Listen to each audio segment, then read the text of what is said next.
tous, c'est Mika. Aujourd'hui une vidéo particulière, on va parler de...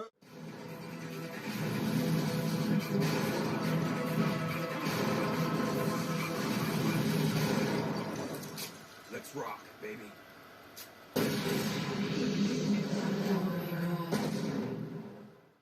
Alors comme vous l'avez vu, on va parler de Devil May Cry, une série que j'affectionne tout particulièrement, qui a débuté en 2001 sur PS2 et que je n'ai pas pu faire malheureusement.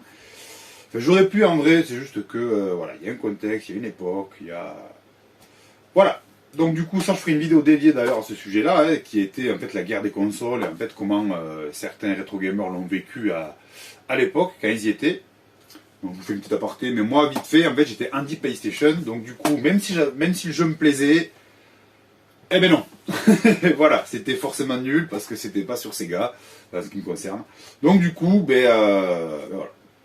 Voilà, donc à l'aparté, ça va être Devil May Cry. Enfin, l'aparté est fini, mais on fait Devil May Cry.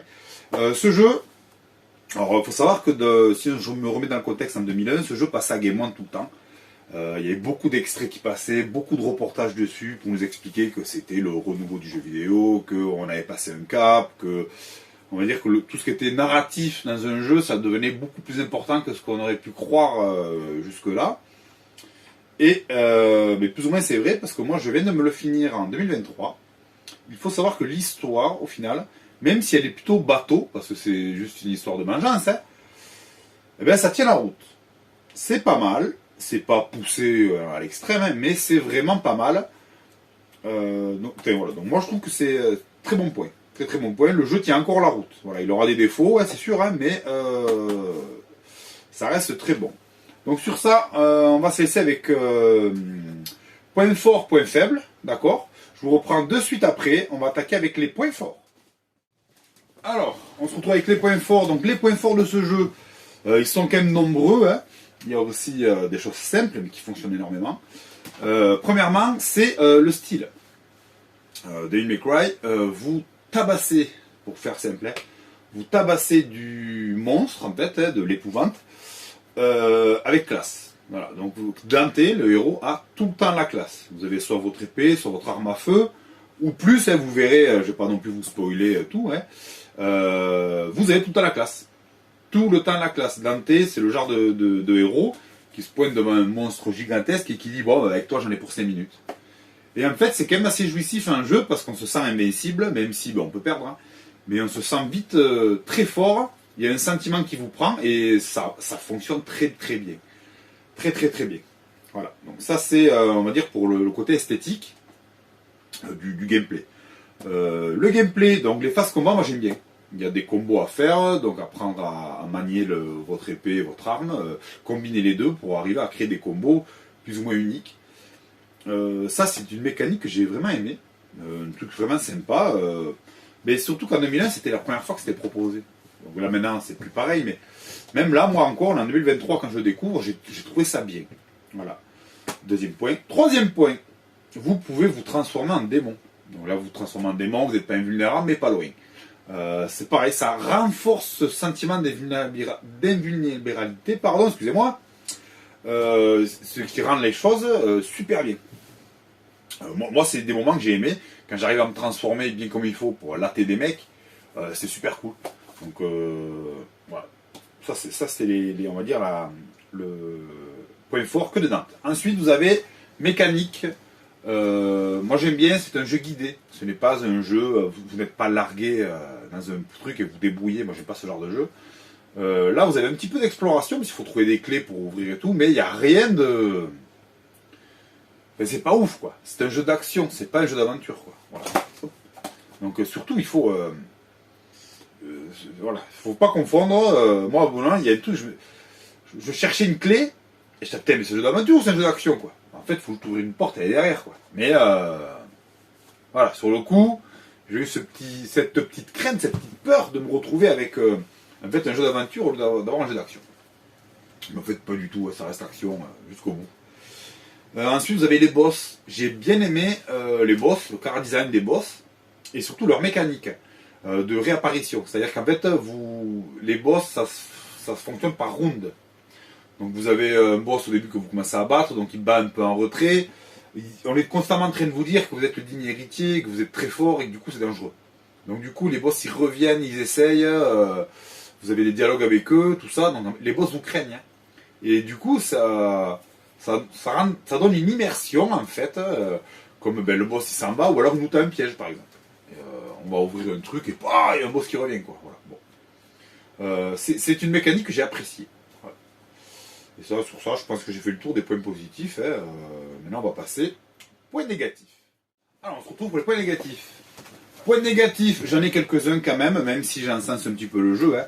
Le premier point négatif que j'y trouve, c'est les phases plateformes. Il y a 2-3 phases plateformes en fait pour accéder à des endroits ou alors seulement pour aller chercher des objets que je les ai trouvés vraiment très mal conçus. Vraiment, c'est un défaut majeur du jeu. C'est-à-dire que c'est des zones que je me suis dit, c'est dommage, ça casse la dynamique et le rythme, alors que tout était nickel, quoi. Tout était super, et je me suis retrouvé avec ça. Donc bon, voilà, ça m'a un petit peu énervé, parce que quand vous êtes sur quelque chose qui est vraiment très bien, et que d'un coup, il y a quelque chose qui est d'une simplicité dingue, hein, vous sautez, vous atterrissez sur la plateforme d'en face. Eh ben non, c'est compliqué. Voilà. Donc j'ai eu ça 2 fois, du moins sur 2 niveaux. Chaque fois, j'arrêtais pas de sauter, je tombais, je remontais, je recommençais. C'était très très long, quoi. Ça m'a saoulé, ça. C'est un point qui m'a saoulé. Il y a aussi un moment, donc c'était peut-être propre à ma façon de jouer, mais il y a eu un moment, en fait, où il fallait trouver une clé. Donc la clé, elle est vite trouvable, hein. Il n'y a pas de problème. Je arrive devant la clé, j'appuie sur le bouton, il ne se passait rien. Je suis resté bloqué 5-6 minutes, en fait, à attendre que je puisse attraper la clé. J'ai pas compris. Alors c'est peut-être un simple bug qu'il y a eu, c'est peut-être... ma hitbox, j'étais mal placé, voilà, je sais pas, donc je considère que c'est un défaut du jeu, ça m'avait saoulé ça. En plus ça m'arrivait en live, je crois, c'est le moment où je tournais en live avec les premières missions. Voilà, ça c'est on va dire les gros défauts. Après il y a un autre défaut qui n'est pas de sa faute, voilà. Et le défaut c'est la PlayStation 2. Savoir que la PS2 a une sortie vidéo qui est vraiment pas terrible. Donc là je sais pas si ça se voit ici, mais le rendu est terne un peu, même en RGB. Vous vous retrouvez avec une qualité d'image qui n'est pas dingue. C'est pas propre au jeu, hein, c'est propre à la sortie vidéo de la PS2, de ce qu'elle est capable de proposer. Faut savoir que ce jeu, moi j'ai essayé d'y jouer avec le HDMI, de le mettre sur le LCD. Le LCD, en plus c'est un LED. Donc, bon. Mais figurez-vous que c'était même pire en fait. Il y a un aliasing de taré, c'était pas. C'était mieux là, voilà. Et c'est son défaut, c'est-à-dire que l'image n'est pas top. Voilà. Donc après, ça fait peut-être un peu puriste de vouloir une image parfaite ou quoi, mais l'image parfaite de la PS2, c'est celle-là. Voilà. On ne peut pas faire mieux. C'est comme ça.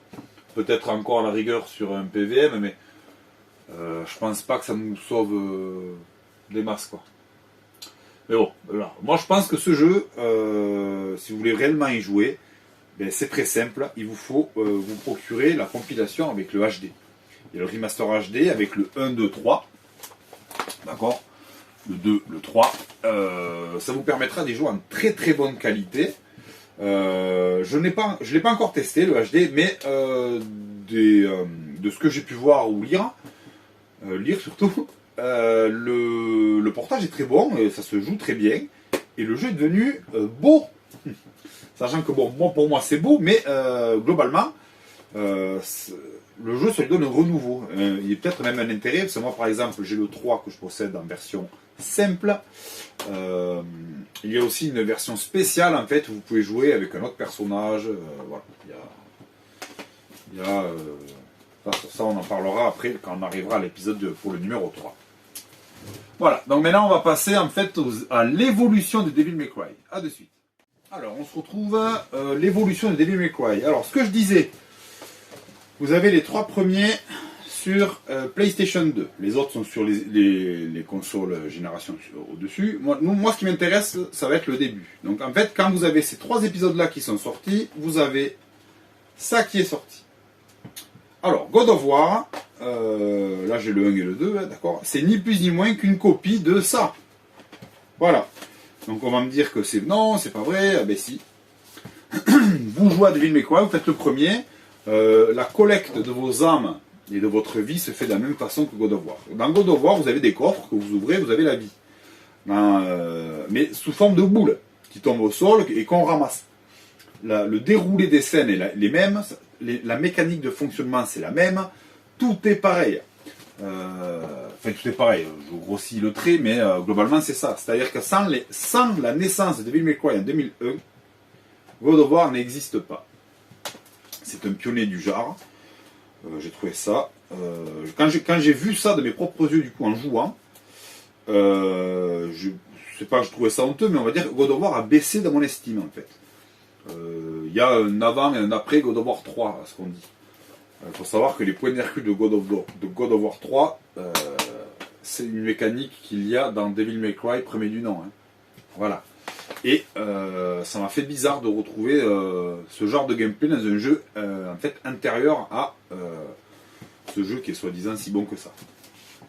Donc voilà, c'était une petite aparté sur Devil May Cry qui du coup a donné complètement naissance à un autre genre de jeu. Il y a aussi une petite histoire, une anecdote un petit peu bizarre sur un autre jeu de la franchise, plus ou moins, un dérivé de Devil May Cry qui est Chaos Legion, donc que j'ai là, mais bon, il est bien rangé, ça me voilà. J'ai fait une vidéo dessus, donc n'hésitez pas à aller la voir, hein, vous verrez bien. Donc c'est un dérivé de Devil May Cry avec un système d'invocation, c'est quelque chose d'un petit peu plus poussé. Il est sorti en même temps que le 2 ou pas loin. Je me demande en fait si ce jeu n'était pas censé être Devil May Cry 2 et que le projet s'est sûrement un petit peu divisé. Du coup, ils ont fait un 2 quelque part et après ils ont gardé le premier projet, en fait, on va dire, pour faire Chaos Legion. Sachant que le producteur du jeu de Chaos Legion, c'est ni plus ni moins que le producteur son de Devil May Cry, de la série. Donc je pense que ça devait vraiment être le 2 et que ça a fini aux oubliettes. Le concept était peut-être un petit peu trop éloigné, du coup ils l'ont tout simplement aboli pour en faire un nouveau jeu. Voilà. Donc c'était Mika. N'oubliez pas, on va bientôt faire Devil May Cry 2, une fois que je l'aurai terminé. Il n'y en aura pas pour long, je pense, parce que je suis bien lancé quand même. La série me plaît beaucoup. Donc elle est bien partie. Donc voilà, portez-vous bien, à bientôt. C'était Mika sur Amel Retro Game. Ciao!